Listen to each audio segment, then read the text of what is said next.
Денеска православните христијани го одбележуваат денот на наоѓањето на главата на Свети Јован Крстител. Великиот и славен крстител Јован бил убиен по желби и наговор на злобната Иродијата, жената на царот Ирод. Откако му ја отсекле главата, Иродијата наредила да не ја погребуваат заедно со телото, зашто се плашела дека страшниот пророк би можел некако да воскресне.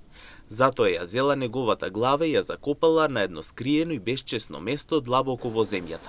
Незината дворјанка Јоана, жената на Куза, не можела да трпи главата на Божиот човек да остане на она безчесно место, па тајно ја откопала и однела во Ерусалим, па ја закопала на Елеонската гора.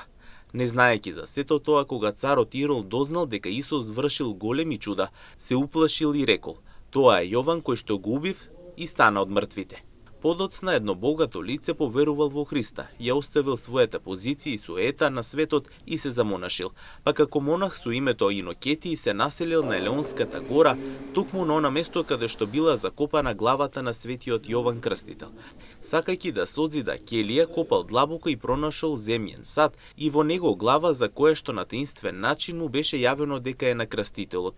Од главата на светиот претеча се извршени многобројни чуда.